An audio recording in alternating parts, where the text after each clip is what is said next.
à tous, j'espère que vous allez bien. Moi, ça va super bien. Alors, bienvenue dans ce nouveau numéro d'Éco Multiculturel, le rendez-vous idéal pour des informations sur les cultures et traditions mondiales. Et comme d'habitude, c'est avec Fatmé. Je vous laisse prendre place confortablement, ladies and gentlemen, parce que Éco Multiculturel, c'est maintenant.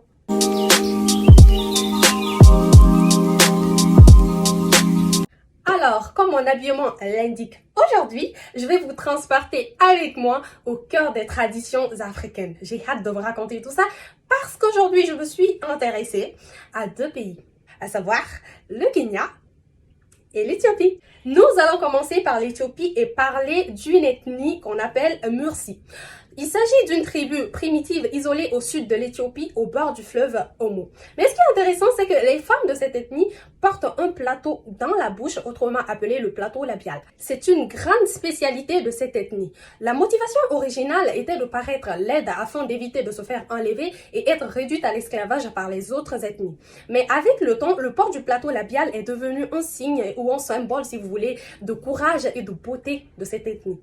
Vers l'âge de 10 ans, toutes les jeunes filles de cette ethnie se font enlever les incisives inférieures et percer la lèvre. Cet orifice est élargi au fil des années par l'introduction des petits cylindres de bois de plus en plus grands jusqu'à l'obtention de la dimension souhaitée par la jeune fille. Ce cylindre est finalement remplacé par un plateau d'argile fabriqué et décoré par celle qui le porte, qu'elle arborera fièrement en présence de son mari et de ses fils. Par ailleurs, il faut savoir que le port de ce plateau est un élément distinctif des femmes appartenant à une caste supérieure dans la tribu. Et également, la largeur du plateau correspond à l'importance de la dot exigée par les parents de la jeune fille auprès de ses prétendants.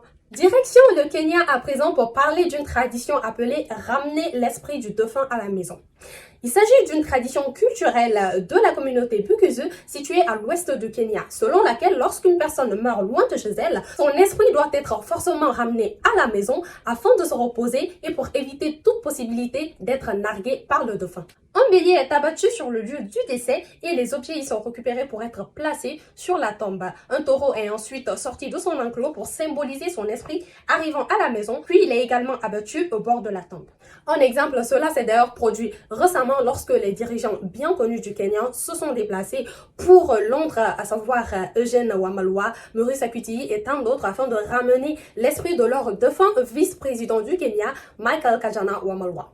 Nous avons parlé tout à l'heure de la communauté Bukusu. Maintenant, nous allons approfondir les choses en parlant des Maasai, une population constituée d'éleveurs et de guerriers semi-nomades d'Afrique de l'Est, mais vivant principalement dans le centre et le sud-ouest du Kenya, ainsi qu'au nord de la Tanzanie. Mais ce qui me paraît intéressant, c'est que les femmes Maasai transmettent de mère à fille l'art de la création des costumes traditionnels en perles. Et d'ailleurs, selon mes sources, ces costumes traditionnels servent aux filles Maasai lorsqu'elles veulent exprimer leur amour à un guerrier Maasai autour d'un bon verre de lait. N'est-ce pas intéressant ça?